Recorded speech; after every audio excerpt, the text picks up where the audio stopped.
Alors, bonjour à toutes et à tous. Merci beaucoup pour votre présence à cette visioconférence. Donc aujourd'hui, nous avons la chance de recevoir notre adhérent Franck, qui va nous parler d'une thématique super intéressante. Voilà. J'ai déjà vu un petit peu les slides, mais je vous en dirai pas plus. Je vous laisse la surprise. Franck, je vous laisse la main et si jamais vous souhaitez contacter Franck, si vous avez des questions, etc., n'hésitez pas à les indiquer dans le chat et puis on vous donnera la parole avec grand plaisir de manière à ce que ce soit interactif. Et puis, si jamais vous avez des questions à l'issue de la visio, Franck est très facilement joignable sur LinkedIn. C'est ça, Franck? Je me trompe Oui, pas? tout à fait. Ok, très bien. Franck, je vous laisse la main et je vous souhaite à Merci. toutes et à tous une très bonne visio. Merci, Elodie. Merci beaucoup. Je vais partager mes slides avec vous et puis me présenter. Est-ce que vous voyez toutes et tous mes slides? Oui. Oui, Bon. Alors, je suis Franck Nassiri.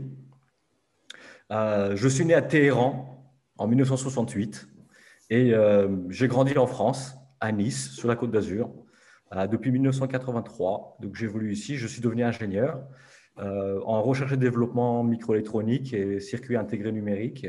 J'ai fait une bonne partie de ma carrière à Sophia Antipolis au départ et donc travaillé sur des projets internationaux, essentiellement dans l'industrie du semi-conducteur et du mobile, travaillé pour des petites, des moyennes et pour des grandes entreprises à Sofia, mais ce sont des succursales, vous le savez.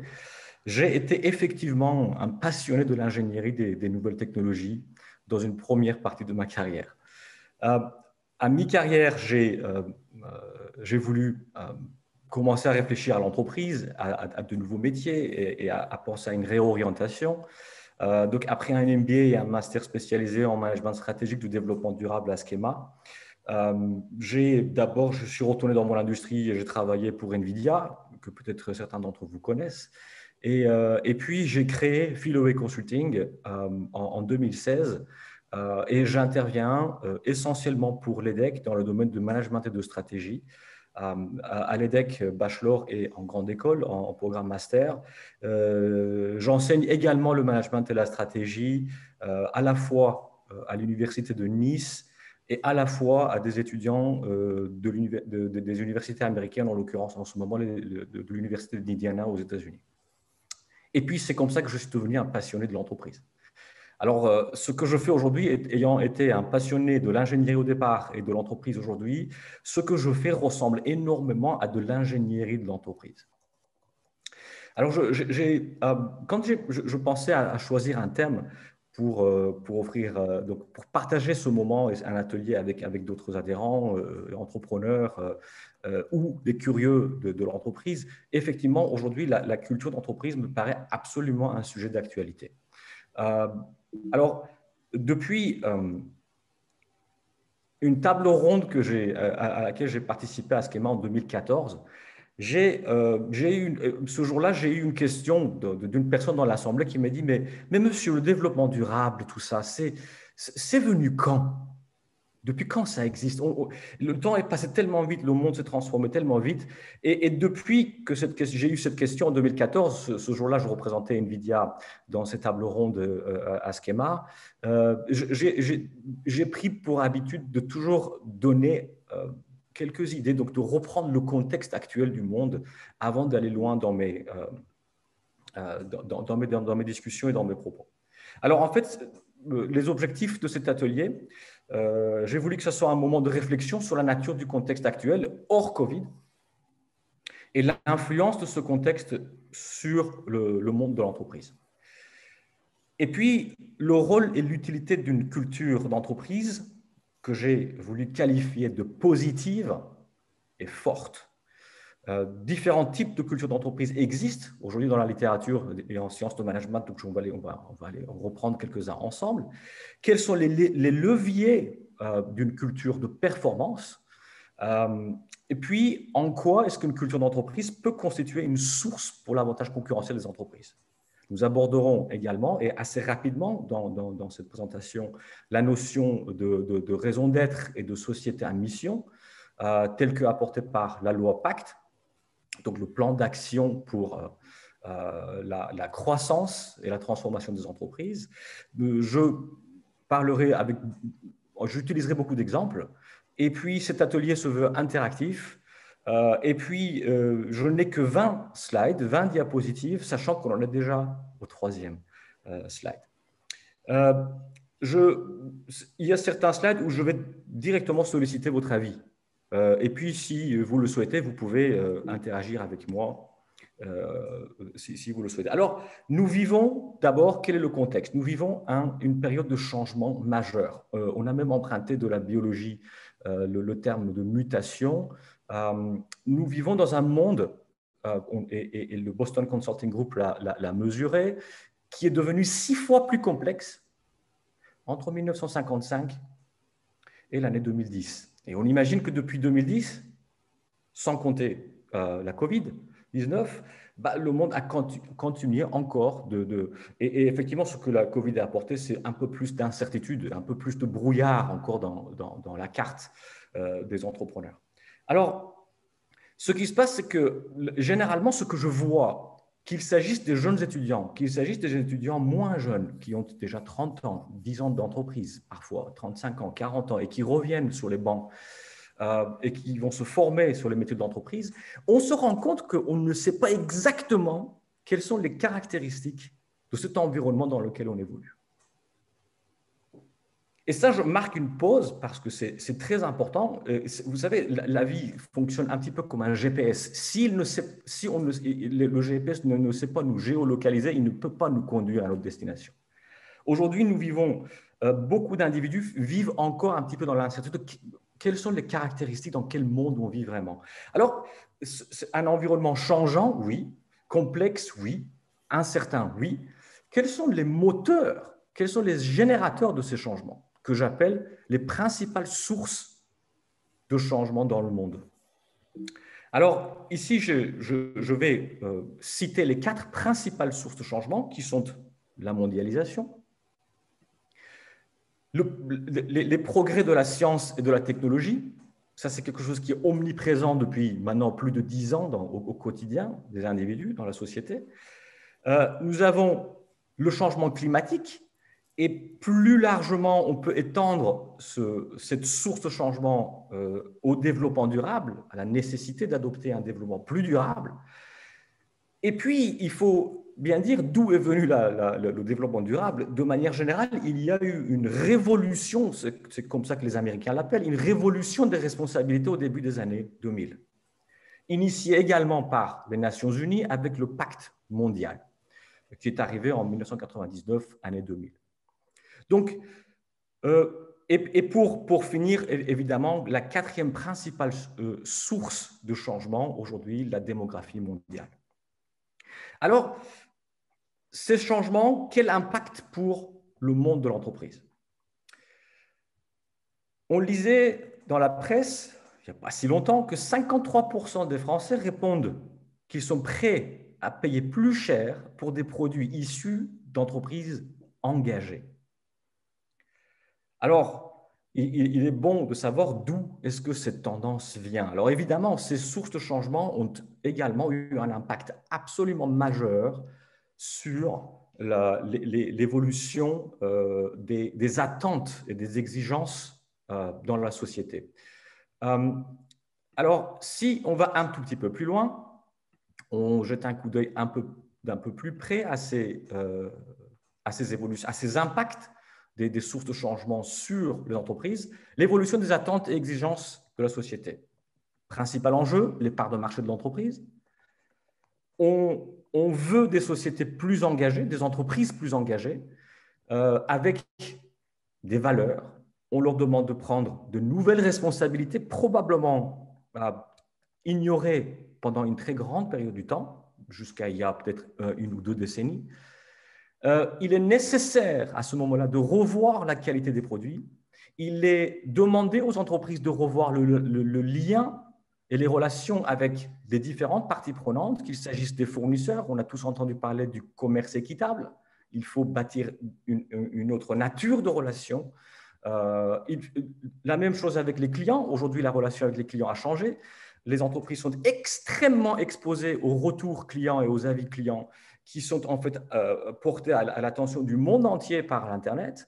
Et puis, les collaborateurs qui aujourd'hui sont à la recherche ont de nouvelles attentes et ont, par exemple, besoin de trouver un sens au travail.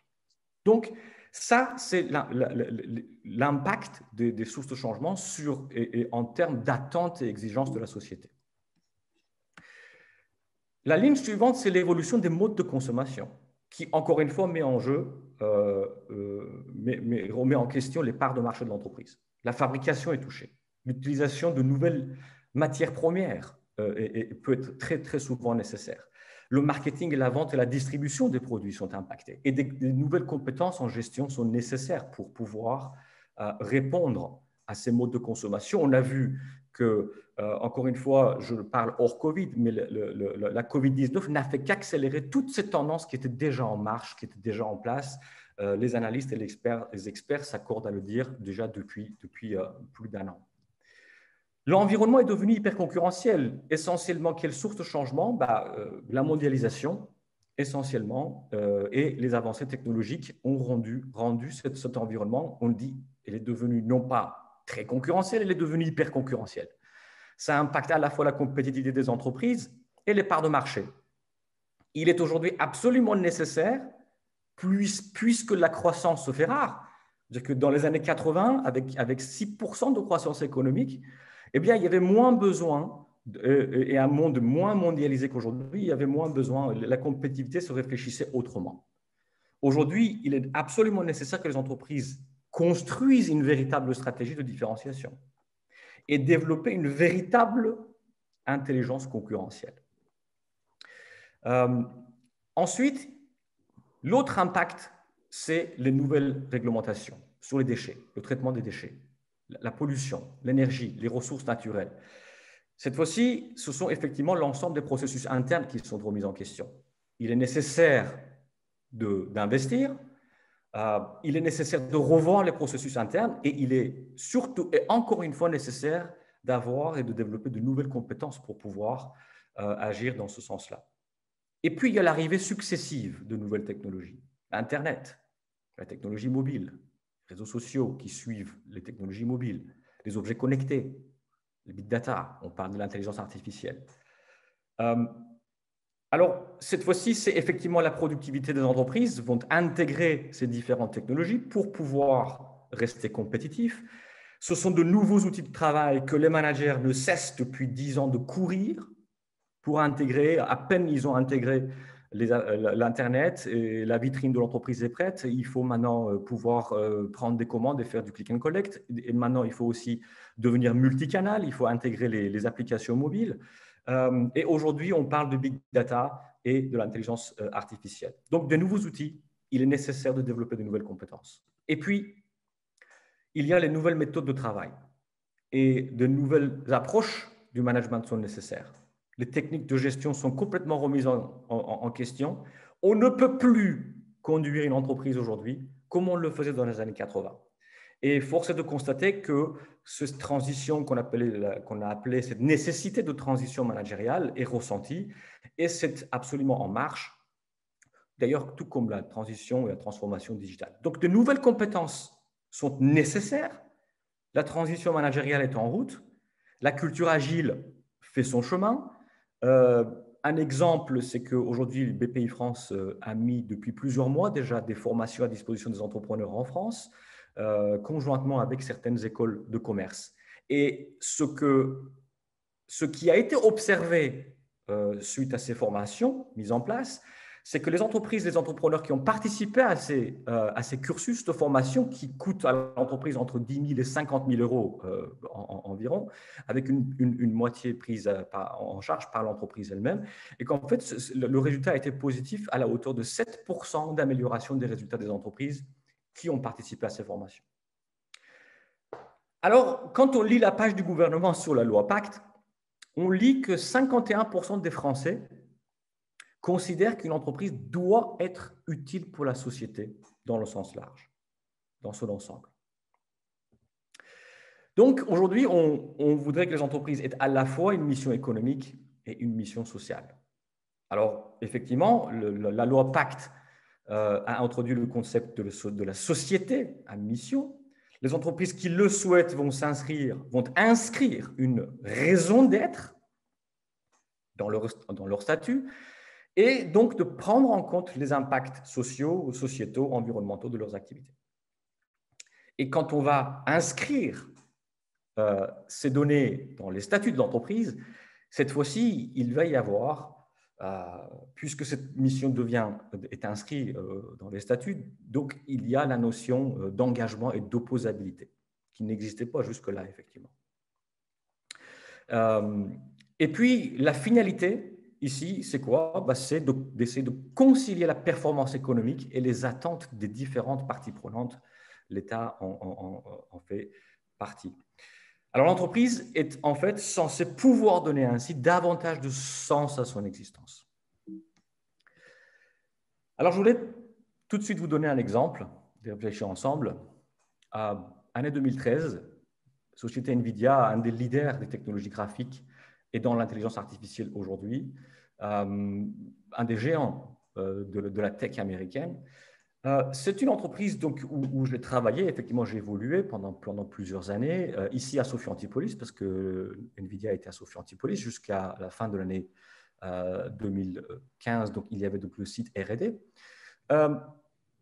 2013, les employés décident de dépenser le budget du repas de Noël à Santa Clara, donc près de San Francisco, pour une cause sociale, laquelle allait rénover un collège des quartiers populaires de San José. Budget 100 000 euros, 1500 collaborateurs avec leurs familles, leurs voisins, leurs amis, le temps d'un week-end, d'un samedi-dimanche. Donc, organiser les individus sur place, rénover l'école et de voir le visage des collégiens le lundi matin qui sont venus retrouver une école complètement transformée, mais complètement transformée. L'action a été également locale ici à Sophia Antipolis. J'ai eu le plaisir de participer à ces projets que NVIDIA appelle le Project Inspire. C'est qu'en 2014, on a fait des collectes de biens, de denrées alimentaires ou autres qui sont demandés par les associations locales des villes, des communes voisines de Sophia Antipolis. Chaque euro investi par l'ensemble des employés de NVIDIA ici à Sophia Antipolis a été en fait abondé par l'entreprise, doublé, et puis distribué de cette manière-là, sous forme de produits particuliers à l'attention des associations locales. Alors, moi, la question que j'aimerais vous poser, et si quelqu'un dans l'Assemblée veut bien répondre, c'est pourquoi et d'où vient cet élan, cette envie des employés des entreprises pour pouvoir mener ce type d'action. Et effectivement, on peut tout à fait imaginer que la loi Pacte ne nous demande pas beaucoup plus. D'abord, elle demande à ce que l'entreprise ait une mission, une utilité sociale. Après, certains vont effectivement, tel que la loi Pacte le suggère, l'inscrire à leur statut, tout comme Danone l'a fait. Et puis, d'ailleurs, Danone l'a fait et on essuie un petit peu les plâtres en ce moment. Si vous êtes au courant de l'actualité, je suis sûr que vous l'êtes et vous êtes avisé sur le sujet. Ou bien de ne pas forcément l'inscrire à vos statuts, mais de le mettre en pratique. À votre avis, pourquoi est-ce que les employés d'une entreprise voudraient aujourd'hui entreprendre ce type d'action?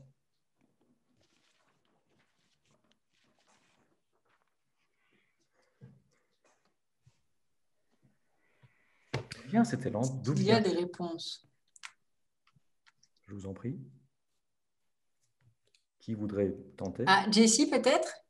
De mon point de vue à moi, en fait, je suis social media manager, donc je travaille sur les réseaux sociaux et je travaille avec tout un flux d'informations et de communication continue auquel je trouve qu'on peut aujourd'hui incomber des bénéfices, comme par exemple ces formes d'action, parce que pour moi, toutes ces actions en fait, ont une répercussion à travers des réseaux de plus en plus larges, c'est-à-dire qu'on va voir les autres faire et qu'on va se responsabiliser et avoir envie de le faire aussi.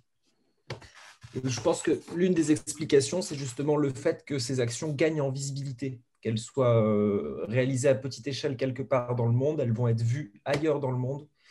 Et par, on va dire, un effet de rebond, les autres vont avoir envie de la réaliser également. C'est l'une des raisons que je pourrais voir à ça. Oui, en fait, le principe est que de NVIDIA a été nous installons dans des endroits particuliers, dans des sites comme Sophia Antipolis, nous profitons des ressources disponibles pour générer de la performance pour l'entreprise. Eh bien, nous devons mettre en place une culture de restitution et de rendre. Et donc, en fait, venir en aide des communautés voisines. Donc, c'est ça la politique. Et le pourquoi des individus veulent faire ça, eh bien, c'est parce qu'en fait, les attentes ont évolué. Ces individus font partie de la société, ce sont des individus à part entière avec des motivations et des attentes.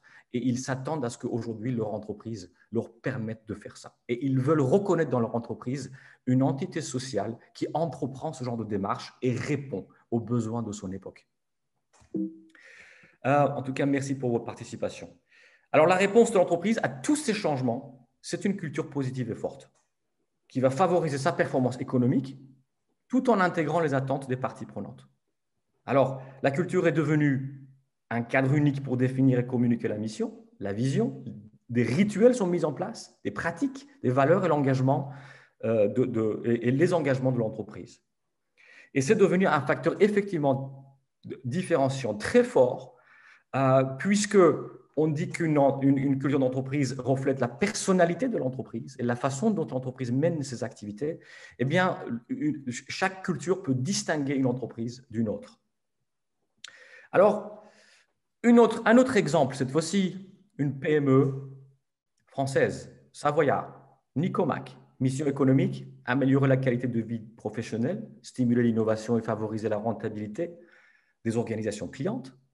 Les métiers qu'ils pratiquent, ils sont organisateurs d'événements, formateurs, outilleurs et consultants. Ils se sont donné 3 valeurs. L'excellence, on va vers le mieux et pas juste le bien. L'engagement, c'est-à-dire on s'engage, on donne notre parole, donc on prend nos responsabilités. Et puis la bienveillance. Donc toujours chercher le mieux-être, à la fois en interne et en externe. Et puis, 2 pratiques, la passion et l'humour. Là, ce que j'ai rapporté, ce sont exactement les termes de l'entreprise sur les valeurs et les pratiques. Alors, pourquoi est-ce qu'une entreprise irait mettre en avant et développer plutôt et mettre l'accent sur l'excellence, l'engagement et la bienveillance? Puisque des valeurs, il n'en manque pas. À votre avis, en fonction de quoi une entreprise pourrait choisir ces valeurs?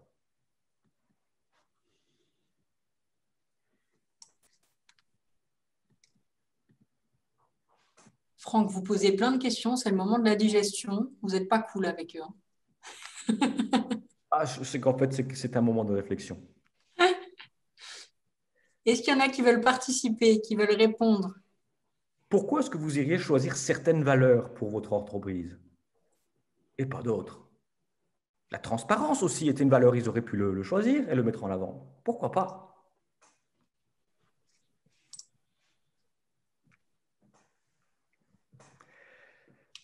Alors, allons un petit peu plus loin. Ils ont fait plus.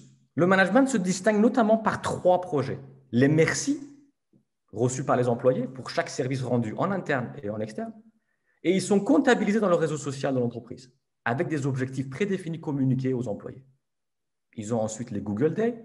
Ça, vous le savez, Google est revenu, l'entreprise, sur le jour donné une fois par semaine, enfin un jour par semaine à tous les employés. Ils sont revenus dessus parce que ça n'a pas donné le résultat escompté. Une demi-journée cette fois-ci, donc par Nicomac, tous les 15 jours, un projet libre à une condition, qu'il y ait un livrable. Ils produisent quelque chose. Et puis les 3 fois 1%, ils appellent. 1% de bénéfices à verser à un fonds green au titre d'investissement écologique, 1% du temps des collaborateurs pour aider des associations locales. Là, on a vu un exemple avec NVIDIA. Et puis 1% des places de ces événements réservés, soit à des demandeurs d'emploi, soit à des étudiants.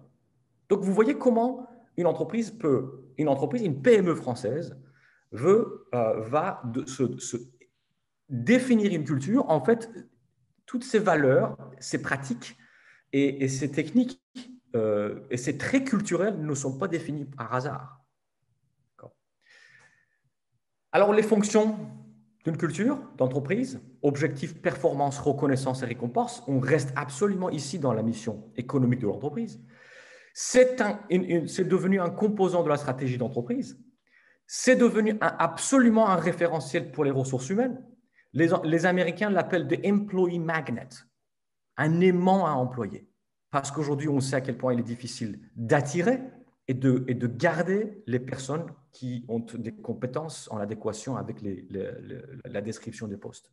C'est devenu un outil de recrutement parce que ça permet aux gens de la RH de vérifier l'adéquation et donc les caractéristiques du profil des candidats avec les exigences de la culture d'entreprise. Et puis l'intégration de nouveaux collaborateurs devient facile donc avec la communication de la culture, avec le bouquin remis aux nouveaux venus, sans compter qu'on demande, moi par exemple chez NVIDIA, non seulement nous signons dans le contrat que nous allons agir en ligne avec les traits culturels de l'entreprise, mais en plus nous devons passer un examen en ligne et tant qu'on n'a pas passé ce test, il faut le repasser jusqu'à ce qu'on le réussisse. Et puis un cadre décisionnel.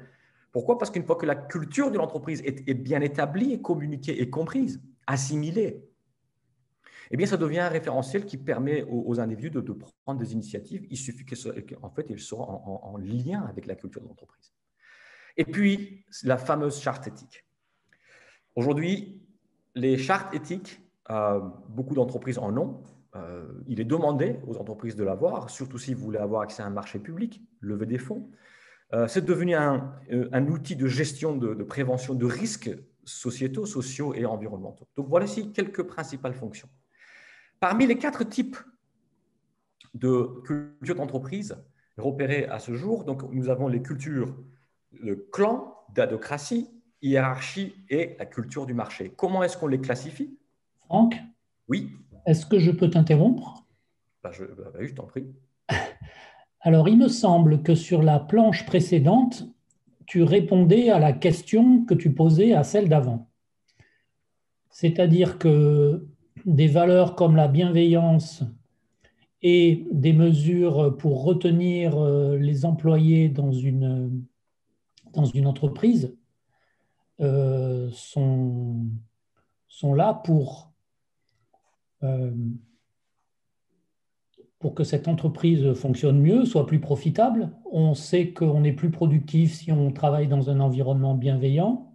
Exactement. Et une entreprise doit aussi faire ce qu'elle peut pour conserver ses collaborateurs. Et peut-être d'ailleurs dans un monde aujourd'hui où les nouvelles générations ont tendance à changer plus souvent de compagnie, de PME.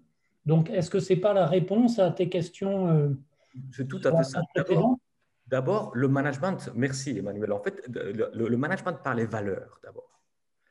Effectivement, dans un environnement où les valeurs sont respectées, les individus se sentent mieux. Donc, non pas que ceci garantisse la performance, mais ceci favorise la performance, rend la performance plus probable.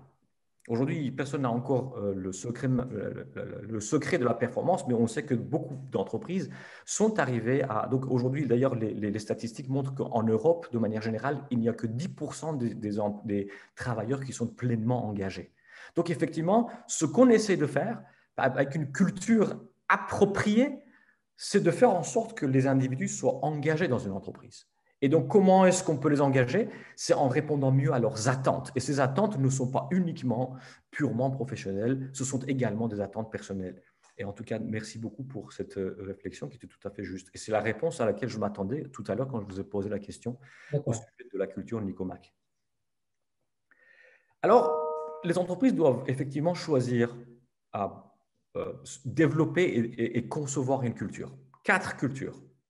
Les cultures qu'on retrouve au-dessus de l'axe horizontal vont privilégier plutôt la flexibilité. En dessous de l'axe horizontal, plutôt la stabilité, le contrôle. À gauche de l'axe vertical, ce sont donc la culture du clan et de hiérarchie, on va plutôt privilégier la cohésion interne. Alors qu'à droite, ce sont des cultures qui vont plutôt privilégier l'adaptation à un environnement externe, et puis ils vont privilégier la compétition. L'adocratie, l'opposé de la bureaucratie. Priorité à la créativité, relations interpersonnelles, et donc priorité donnée au changement et aux opportunités futures. C'est de la grande flexibilité.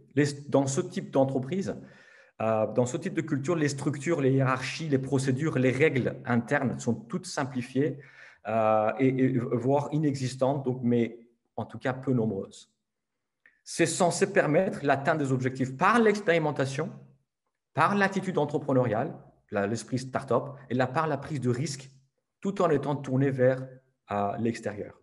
Et puis, effectivement, c'est l'esprit start-up, c'est être le premier, c'est être disruptif, c'est tout à fait la culture Google. Mais vous avez vu que chez Nicomac, une petite PME de moins de 10 salariés, ils ont également emprunté cette culture adocratie pour pouvoir mieux fonctionner.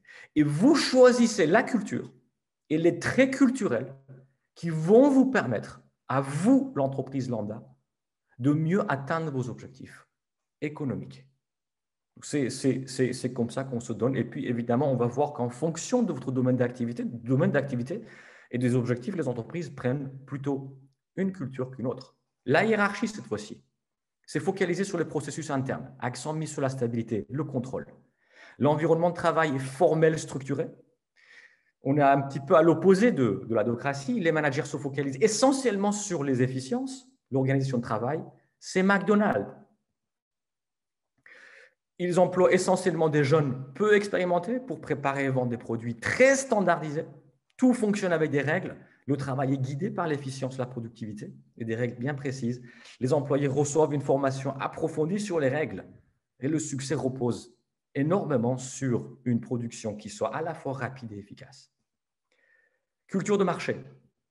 Cette fois-ci, l'accent mis sur la stabilité, tout comme la hiérarchie. Par contre, une entreprise qui est extrêmement tournée vers l'extérieur. C'est de la concurrence, c'est le marché. Recherche de rentabilité, politique concurrentielle agressive. Normes, la norme, c'est la rapidité, c'est la compétitivité, c'est le part de marché. Logique d'analyse stratégique et le leadership. Certains vont reconnaître ici les techniques de Jack Welch, un ancien CEO de General Electric, probablement un des meilleurs CEO que le monde n'ait jamais connu. Culture de clan. Clan signifie famille ici. Priorité donnée à l'équipe, stabilité, mais à la cohésion interne et la qualité du service. Engagement et développement d'entreprise envers les collaborateurs. C'est la culture Southwest Airlines. Quand la direction s'est adressée pour des vœux de Thanksgiving, ils ont parlé en termes, quand ils se sont adressés aux collaborateurs, à l'ensemble des équipes, c'était en termes de votre esprit de guerrier, votre cœur de serviteur, votre attitude divertissante. Sont autant de vertus que la direction a dit, tenait à citer pour ses vœux de Thanksgiving, il y a à peine quelques petites années. Alors oui, il y a plusieurs cultures, mais il n'y a pas de meilleure culture. Chaque entreprise doit développer et maintenir une culture appropriée. Qui est-ce qui est approprié dans une entreprise? Eh bien, c'est tout ce qui favorise l'atteinte des objectifs de l'entreprise. Et puis, ça sera en fonction de son marché, ses clients, mais aussi de l'ensemble de ses parties prenantes dans une hiérarchie, dans une hiérarchie de parties prenantes. Généralement, en tête de cette hiérarchie de parties prenantes, ce sont les employés, les collaborateurs et les clients. Alors, le seul fait d'établir une culture ne garantit pas que tout se passera très bien. Il faudra encore avoir défini la culture la plus appropriée.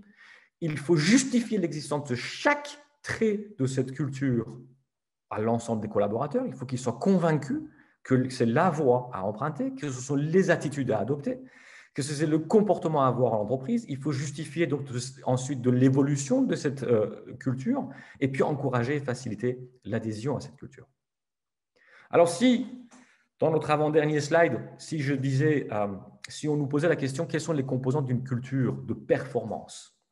N'oublions pas que la performance, si de manière générale, c'est l'atteinte des objectifs, donc c'est l'efficacité, en faisant bon usage des ressources de l'entreprise, donc c'est de l'efficience. Et une entreprise performante, c'est une entreprise qui est profitable, en fait. On va commencer par le cercle où il y a marqué « construire une hiérarchie d'objectifs ». C'est la première condition à vérifier pour une équipe de management qui veut diriger une entreprise, une équipe. C'est de construire une hiérarchie, un alignement des objectifs. L'objectif étant, donc d'abord, les objectifs de l'entreprise sont définis tout en haut. Ensuite, les objectifs d'équipe doivent être définis de manière à servir les objectifs de l'entreprise. Puis les objectifs individuels qui doivent servir les objectifs d'équipe. Et puis un système de récompense qui va être complètement aligné et pour encourager l'atteinte des objectifs individuels qui, à leur tour, permettent d'atteindre les objectifs d'équipe qui vont favoriser l'atteinte des objectifs de l'entreprise.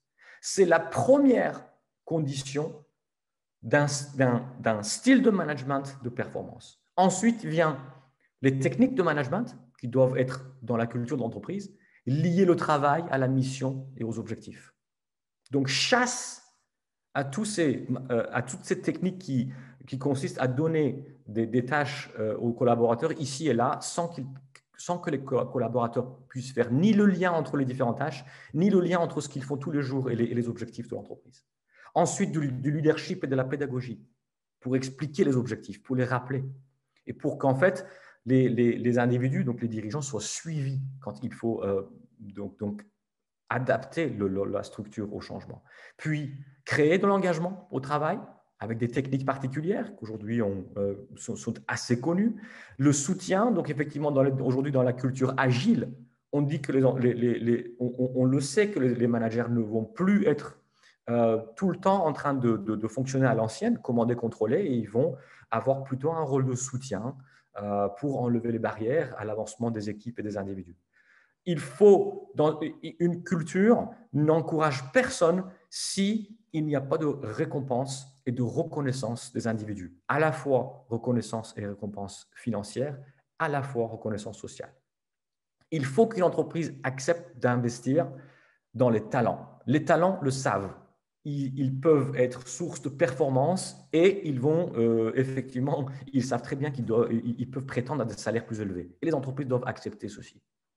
La responsabilisation des managers, c'est-à-dire si les choses marchent, eh bien c'est parfait, vous serez récompensé, vous avez fait votre boulot, mais si ça ne marche pas, vous avez des comptes à rendre. Donc c'est exactement comme ça que ça devrait fonctionner en entreprise avec les managers. Alors pour conclure, parce que c'est mon dernier slide, construire et maintenir une culture d'entreprise, il faut d'abord que les dirigeants puissent avoir une vision, la bonne vision de la bonne culture appropriée et qui soit adaptée à l'entreprise, à ses objectifs et à son contexte. C'est ensuite cette vision-là qui va devenir la cible pour qu'on puisse développer les traits culturels de l'entreprise et la bonne catégorie de culture. Ensuite, on choisit les dimensions de la culture dans la qualité produit, service client, l'éthique, la créativité, la diversité, voire même la spiritualité. Je sais qu'aux États-Unis, certains managers, effectivement, croient tout à fait que si on développe la spiritualité au travail, bien, ceci puisse servir les objectifs. Et la performance, et puis développer, communiquer et maintenir une culture dans le temps, puisqu'une culture est un être vivant. Certaines questions qu'effectivement les managers vont se poser, c'est, avant de développer une culture, c'est est-ce que nos collaborateurs sont intéressés par le résultat de notre travail aujourd'hui? Est-ce que l'entreprise est sensible à leurs attentes? Travaillent-ils avec un esprit d'équipe? Sont-ils attentifs aux détails? Prennent-ils suffisamment de risques et d'initiatives?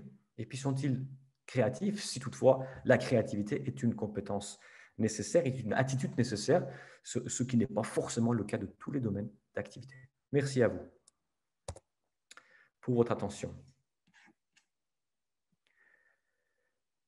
Merci beaucoup, Franck. Merci à vous. Bon, je ne vous ai pas interrompu pour ça. Il y a juste Delphine dans le chat qui notait qu'elle est en surveillance d'examen. Donc, elle écoutait, mais elle ne pouvait pas intervenir. Est-ce que vous avez des questions? N'hésitez pas, les participants. Maintenant, vous pouvez, on a enlevé la présentation. Vous pouvez directement couper vos micros et participer librement sans passer par le chat. C'est un moment d'échange, de convivialité. Donc, n'hésitez pas à nous dire ce que vous avez pensé de l'intervention, ce que ça vous inspire. Moi, j'aimerais réagir. D'abord, c'était intéressant. La culture d'entreprise est un sujet que je n'ai pas souvent abordé et j'ai appris des choses. Les commentaires que je voulais faire, c'est les systèmes de récompense. Attention, je dirais, parce qu'on lit beaucoup que les récompenses individuelles ne sont pas forcément productives et pas forcément une bonne chose pour l'équipe ou le moral de l'équipe. Donc, quand on parle de récompense, je pense qu'il faut faire attention à ça. D'ailleurs, le système de récompense lui-même n'est pas forcément le meilleur système pour motiver les gens. Donc, bon, je pense que là, tu es passé vite sur ce système-là. Hein. C'était, Complètement. mais voilà, c'est le premier commentaire que ça m'évoque. Et le deuxième, alors ça, c'est un peu parce que moi, je connais un peu ce domaine-là, mais la vision de l'entreprise, de la même façon, ne doit pas être diffusée top-down. C'est-à-dire que la construction de la vision ou de la mission de l'entreprise, dans un contexte agile, par exemple, peut et peut-être doit se faire avec les collaborateurs. L'engagement est créé à partir du moment où cette mission de l'entreprise est co-construite avec les collaborateurs. Alors, peut-être pas toutes les entreprises et tous les modèles d'entreprise, mais voilà, c'était les deux commentaires que je voulais faire sur ce que tu nous as présenté. Merci, Emmanuel. Alors, je vais rebondir sur les 2 points de manière concise. Effectivement, la motivation, on le sait aujourd'hui, que la motivation, d'après les observations de Herzberg, aujourd'hui, le salaire n'est pas une source de satisfaction pour augmenter les performances au travail. C'est-à-dire que jusqu'à un certain niveau de salaire, les individus vont effectivement être très, très satisfaits, donc vont pouvoir contribuer davantage. Mais au-delà d'un certain niveau, pour l'avoir vécu moi-même, ce n'est pas plus de salaire qui contribuera à plus de performance. Donc ça, c'est quelque chose qui aujourd'hui, dans le temps moderne, est absolument compris par beaucoup d'individus. Sur le second point, qui doit être impliqué dans le développement de la culture d'entreprise? C'est effectivement, plus les individus participent à son élaboration, plus ils sont susceptibles d'adhérer. C'est un petit peu… Alors il faut trouver un bon arbitrage entre à quel point faire participer Alors, pour Nicomac, on l'a vu, effectivement, ils sont 2 créateurs, donc ils ont été 2 créateurs d'entreprise qui ont fondé l'entreprise. Mais ce sont essentiellement, et jusqu'ici, vous savez, dans les années 80 aussi, la culture d'entreprise existait. Mais on ne s'attendait pas à ce qu'il joue le rôle qu'il est en train de jouer aujourd'hui. Et généralement, comment ça se passait? C'était un entrepreneur de caractère, avec une forte personnalité parfois, qui donnait sa culture personnelle et ses attitudes et ses comportements à son entreprise, qu'il s'agisse d'une petite entreprise ou d'une moyenne entreprise. Donc, on retrouvait la culture d'un individu encastrée dans la culture de l'entreprise. Aujourd'hui, mais qui, mieux que les dirigeants, doit savoir ce qui est bon pour l'entreprise, ce qui est approprié pour l'entreprise? Donc, oui, il faut que les dirigeants d'abord soient les pionniers pour commencer à mettre une culture en place, mais évidemment, trouver les moyens possibles, et il faut rester réaliste, il faut que ce soit faisable, pour faire participer d'autres individus de manière à accroître, d'augmenter la probabilité d'adhésion en fait, par les individus à cette culture. Alors, j'ai une question, si je peux monopoliser un peu je vois que Delphine… Bon, oui. Je pose ma question. Bientôt, il y a la nouvelle saison de Koh-Lanta qui va démarrer. Alors, je ne sais pas si vous connaissez ou si vous suivez, mais on retrouve des équipes qui se retrouvent sur une île à faire des épreuves. Il y a les équipes qui gagnent et les équipes qui perdent. Alors, les équipes qui gagnent se renforcent, deviennent de plus en plus performantes, et celles qui perdent tombe dans ce que je pourrais appeler une culture, tu vois, et ce qui me fait dire que ce qui a beaucoup d'influence ou ce qui peut avoir beaucoup d'influence sur une culture de groupe, d'équipe, d'entreprise, je ne sais pas, c'est effectivement les résultats. Et à quel moment, quand les choses vont mal, oui. La culture perd de sa force, perd de ses valeurs, et comment on peut redresser ça? Oui. Est-ce que quelqu'un voudrait réagir à la question d'Emmanuel ou est-ce que je tente une réponse? Oui. Qui voudrait? Oui, bonjour, Delphine Mériot. J'ai assisté avec… j'ai écouté parce qu'en fait, j'étais en surveillance d'examen en même temps puisque je suis enseignante et je suis aussi chef d'entreprise. de 80 salariés, plusieurs entreprises, d'une entreprise qui est fermée administrativement puisqu'on fait partie du secteur S1. La culture d'entreprise, moi, je pensais que je savais la mettre en valeur. Bon, alors, effectivement, par l'argent, mais des incentives. Il neige, on fait des bonhommes de neige. Nous, on est des nordistes. Enfin, je veux dire, au quotidien, avec de l'écoute, avec un bureau toujours ouvert au centre de l'entreprise, etc.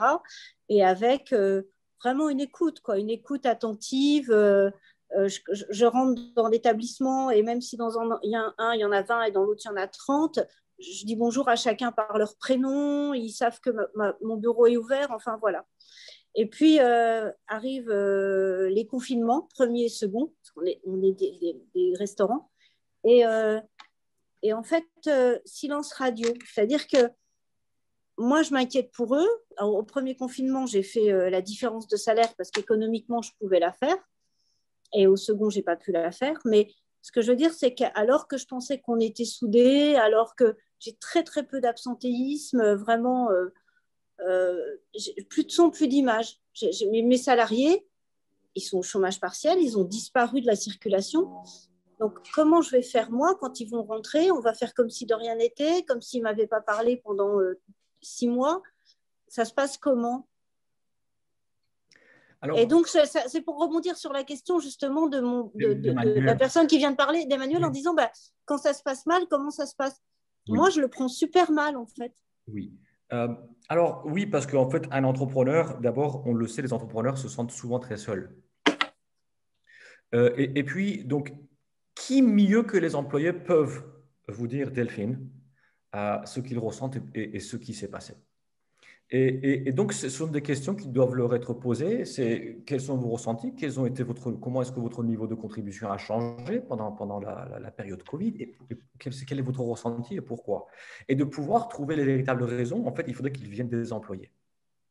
Donc, et ça sera vous ne poserez pas cette question les yeux dans les yeux. Vous pouvez leur adresser donc une petite enquête pour un petit peu prendre la température indirectement.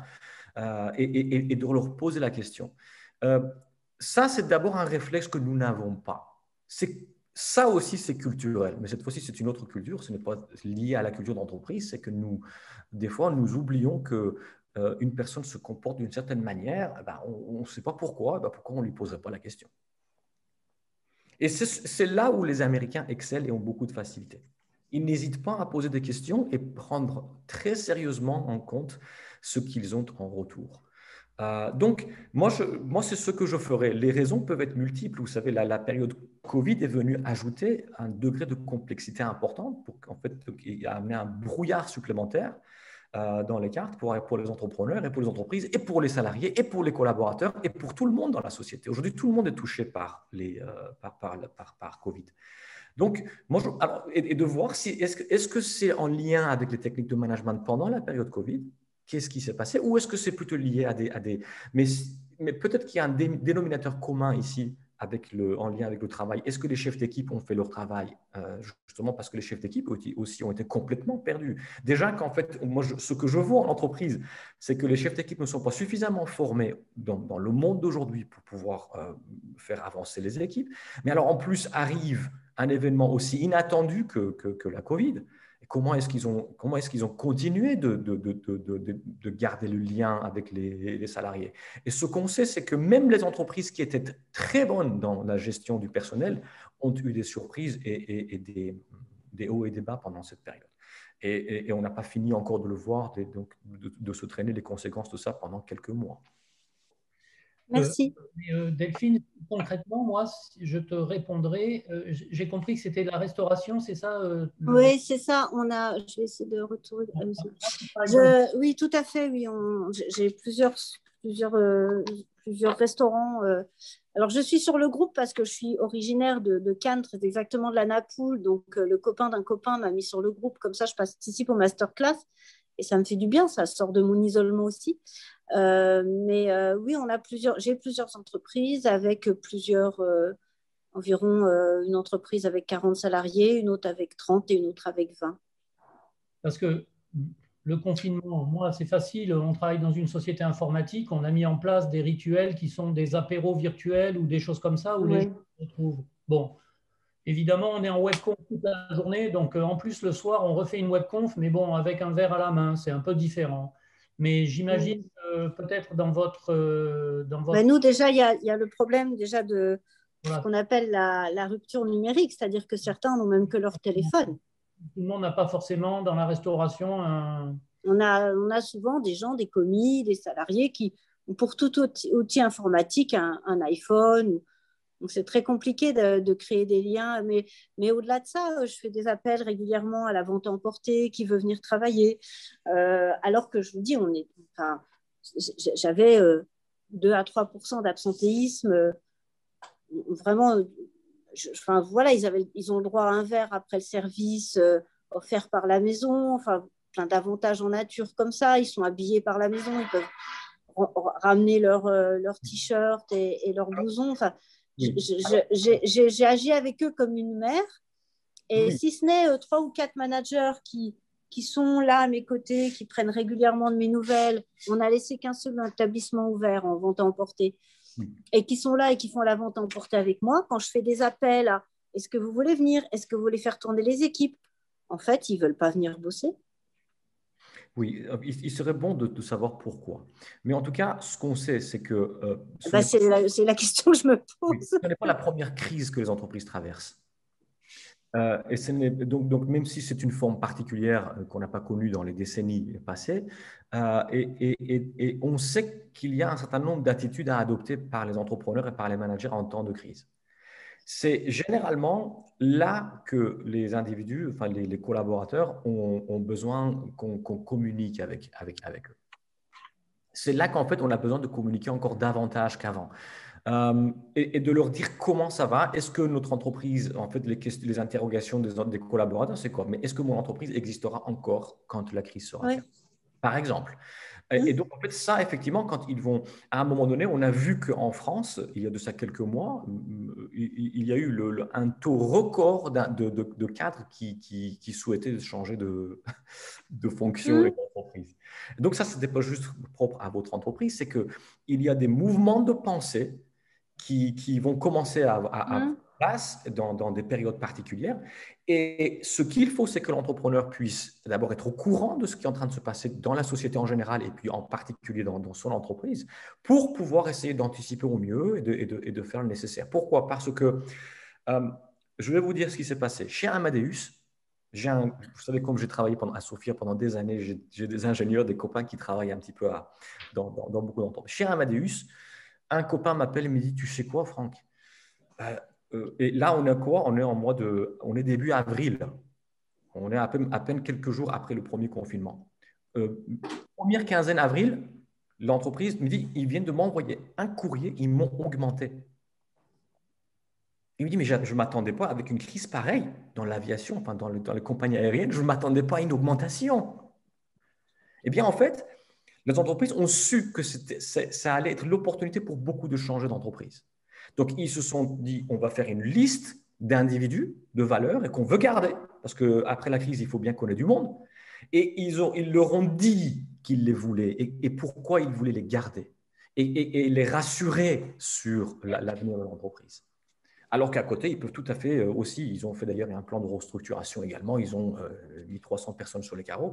Voilà, une entreprise va dire, on va devoir réduire la voilure, on communique, on dit pourquoi, et puis par contre, ceux qui doivent rester, des 1500, parce qu'en fait, si des 1700 personnes, c'est le plus gros employeur de Amadeus à Sophia Antipolis, dire s'il faut qu'on restructure et qu'on licencie 300 personnes, et il va en rester 1400, ben ces 1400, on en a besoin pour redémarrer. Alors, il faut faire quelque chose avec eux. On ne peut pas les laisser juste chez eux et ne plus parler avec eux. Il faut leur dire qu'on en a besoin, il faut les garder dans un… Et les individus, on le sait, comment les souffrances individuelles à la maison, dans le milieu, les voisins qui sont maintenant obligés d'être ensemble depuis 1 an, jour et nuit, alors qu'à une époque, ils se voyaient juste à 6 heures pour prendre un apéro. Maintenant, du matin au soir, il faut qu'ils se voient. Et les individus ont vécu leurs problématiques à la maison. Donc, tout un tas de choses. Effectivement, l'entreprise a un enjeu, c'est qu'il a besoin de ses ressources pour redémarrer. Et là, vous devez garder un œil. Ok, d'accord. Merci de votre réponse et merci de votre intervention qui était vraiment super. Merci d'avoir été là. J'ai pris plein de notes sur les tendances de pensée d'aujourd'hui, en fait. C'est important. C'est important parce que le gros problème… Les mouvements de pensée, exact. sur tout ce qui se passe, en fait. On a vu qu'il y avait une vraie porosité. Oui. On a vu que les frontières entre le virus et les printemps arabes n'avaient pas de frontières, en fait, que les grands événements n'avaient pas de frontières et qu'il y a une vraie porosité en ce moment des mouvements de pensée. Oui. Et que faut pas être sur la touche. Enfin, il faut vraiment être dedans et savoir ce qui se passe pour justement, quand on est chef d'entreprise, à la fois savoir garder son personnel et puis à la fois savoir garder ses clients. Alors, Delphine, est-ce que vous passez 30 à 40 minutes par jour à vous tenir au courant des choses? Moi, je passe plus de 2 heures par jour. Je suis abonnée aux Échos. Je suis abonnée à la newsletter du Times. Tous les matins, je lis la matinale des Échos. Tous les matins, je lis la matinale du Times. C'est ce qu'il faut. Je passe plus de temps. Au moins 2 heures par jour c'est exact. Alors, en fait, à lire tout ce qui me passe sous la main. Si vous avez 2 heures, c'est bien, mais ce que je veux dire, c'est que d'habitude, les entrepreneurs n'ont pas forcément 2 heures chaque jour. Mais ce que moi, je fais, c'est qu'entre 7 heures et 9 heures, 10 heures du matin, BFM Business invite des entrepreneurs d'entreprises de toute taille qui viennent parler. On a eu le patron de Maïf qui est venu dire la mission sociale et parler de Danone. Et en fait, avec ça, il y a un tas de statistiques qui sont… Au revoir, Emmanuel, et merci pour votre contribution et votre participation. Aujourd'hui, ces entrepreneurs viennent et disent ce qu'ils sont en train de vivre dans leur entreprise. Et en fait, vous, en tant qu'entrepreneur, ailleurs, vous êtes tout à fait susceptible d'être en fait face au même type de phénomène sans que vous soyez encore au courant. Donc, le fait… Et en fait, ces émissions qui s'appellent le Good Morning Matin de BFM Business, que vous pouvez mettre sur votre smartphone juste à la radio, c'est une émission qui est très complète et très diversifiée et très variée. Vous voyez, les échos aussi, c'est bien, mais c'est à un autre niveau. Et ce qu'il faut, c'est de mélanger ces différentes sources de différentes… C'est parce que moi, je suis professeure d'économie et de finance, génétiquement parlant. Donc, c'est pour ça aussi que je me trouve complètement démunie. Oui. Mais vraiment démunie. À 54 ans, avec un cursus de chef d'entreprise, je ne comprends pas ce qui se passe, en fait. Mais c'est normal, enfin, je veux dire, parce qu'on n'a pas de schéma de pensée. On n'a pas de schéma de préorganisation sur ce qui se passe en ce moment. Il n'y a pas de schéma. Il faut savoir naviguer à vue. Ce qu'il faut, c'est de se tenir au mieux au courant, vous savez, de tenir son entreprise, de savoir au mieux ce qui se passe au fin fond de son entreprise, dans l'esprit de ses collaborateurs, et d'être en contact et de communiquer pendant la crise. Ça, c'est un des conseils. Maintenant, on le sait, il faut communiquer pendant la crise, dire ce qu'il en est, où en est l'entreprise. Quels sont les projets de l'entreprise? Comment est-ce que les choses se présentent pour un avenir proche et un avenir lointain? Quels peuvent être potentiellement les projets? Pour que les collaborateurs ne se détournent pas de l'entreprise. Ne commencent pas à se dire, généralement, c'est l'inverse qui se passe. C'est silence radio, parce qu'on pense que si on communique et on dit des choses qui sont réelles aux employés, ils prennent peur et en fait, c'est encore pire. Et c'est l'inverse qui se passe. C'est la communication pendant la crise est absolument critique. Oui, d'accord. Oui, et puis effectivement, un entrepreneur doit être au courant de ce qui se passe dans les entreprises de d'autres entrepreneurs. Et effectivement, il faut être au courant et les écoles ne sont pas forcément voilà. Donc, c'est un certain niveau que moi j'apprécie. D'ailleurs, quelques données que je vous ai apportées ici, c'était des échos dans cette présentation. Mais voilà, il faut être au courant de ce qui se passe dans les PME et dans les TPE et effectivement trouver des sources d'informations là-dessus. Le mot disruptif, en fait, c'est le mot juste. C'est-à-dire qu'on est dans un modèle totalement disruptif et il faut y faire face. Alors, toutes les entreprises n'ont pas forcément une approche disruptive de l'environnement. Vous savez, on a vu qu'il y a beaucoup d'entreprises qui fonctionnent très bien. Regardez, Dan Technologies, une PME en Vendée, ils font le Bob, le mini lave-vaisselle. On sait encore aujourd'hui faire des lave-vaisselle en France et ça se vend comme des petits pains aux Japonais, comme des petits pains et c'est très profitable. L'économie japonaise est celle qui a tiré le plus son épingle du jeu du Covid avec l'économie chinoise. Et puis, Hydrao, qui est une entreprise, encore une PME française, qui fait des douchettes connectées et qui fonctionne Ah, ça, je connais.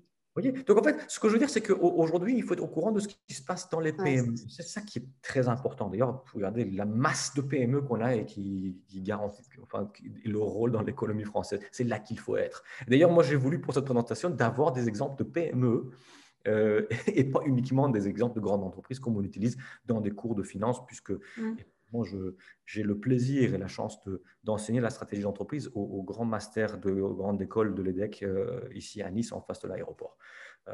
Donc, effectivement, ce n'est pas le même type d'information qui convient pour traiter différents types d'informations à ce niveau-là.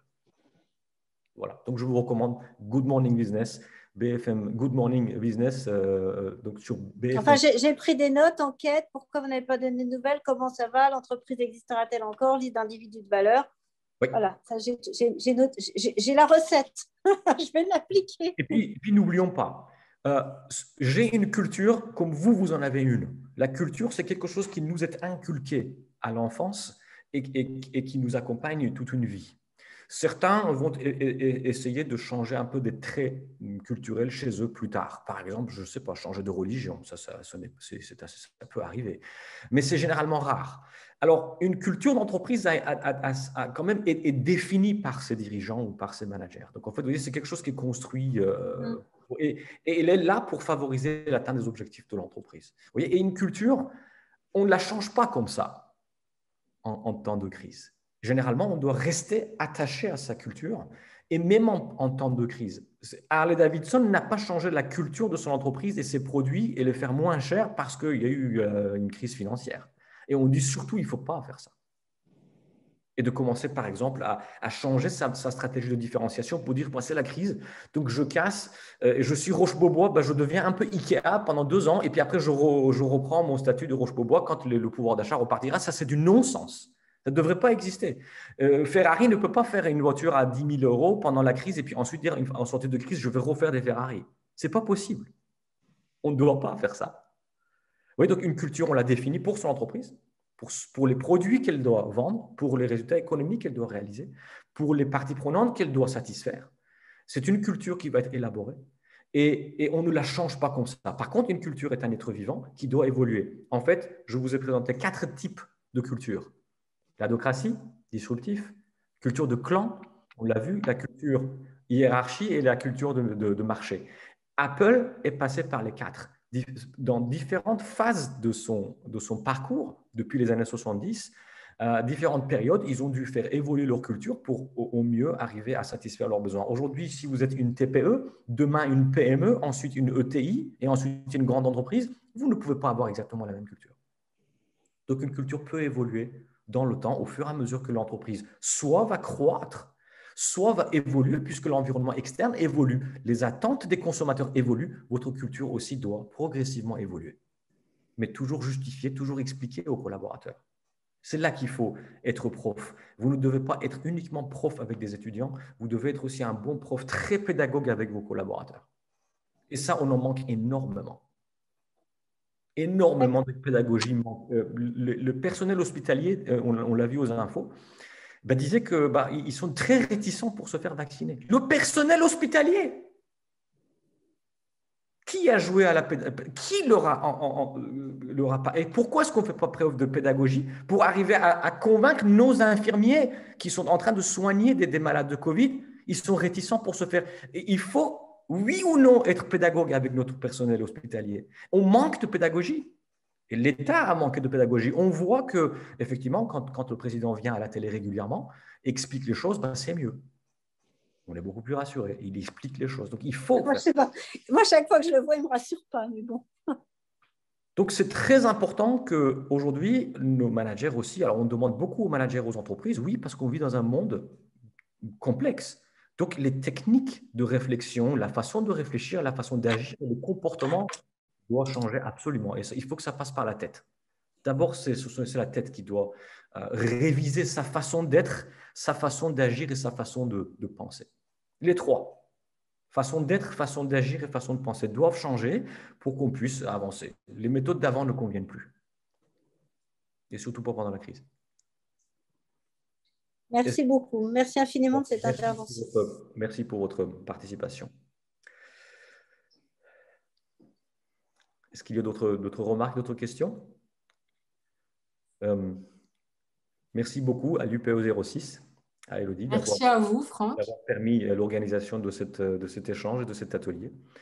Je suis toujours très content de votre activité. Moi, je vois effectivement une chose qu'on peine parfois à voir, c'est que la notion de la performance n'est pas encore très bien assimilée et l'efficacité. On ne sait pas, quand je pose à quelqu'un c'est quoi l'efficacité, généralement les gens ont du mal à répondre à ça. Et est-ce qu'il suffit qu'un manager demande à ses employés d'être performants? Est-ce que c'est suffisant, Delphine? Est-ce que ça suffit qu'un manager demande à ses employés d'être performants? Ah non, non, non, non, bien sûr que non, parce que ce n'est pas des ânes, on ne leur tape pas dessus pour qu'ils avancent. On ne leur demande pas juste. Nous, en plus, un métier de contact au public, c'est la performance, c'est fidéliser le client. Donc, quel que soit, enfin, qu'on soit chez Sephora ou dans une brasserie, je pense qu'un manager, il doit d'abord demander aussi à son personnel d'avoir de l'empathie envers ses clients. Et en fait, ce qui se passe, c'est qu'on demande trop souvent aux individus d'être performants au travail, mais on ne leur dit pas ce que c'est que la performance.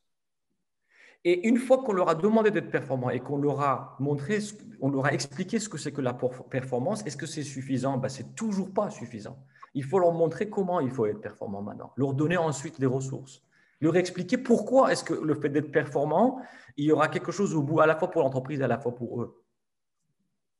Et est-ce que c'est suffisant? C'est toujours pas suffisant. Il faut qu'ils sachent que quand ils auront fait aboutir, ils ont atteint des objectifs en faisant preuve de performance, il y aura quelque chose, voilà la récompense. Maintenant, on peut commencer à parler sur un terrain où les gens vont s'entendre. Et après, on s'étonne qu'il n'y ait pas d'engagement au travail. Et effectivement, cette notion même d'efficacité, elle n'existe pas aujourd'hui dans beaucoup d'institutions, dans beaucoup d'entreprises. On ne sait pas très bien expliquer l'efficacité. Vous savez, dans un monde où il y avait de la croissance économique à 6%, vous démarriez une station d'essence, ça marchait. Vous démarriez une pâtisserie, ça marchait. Vous faisiez une librairie dans les années 80, ça marchait. Aujourd'hui, allez-y.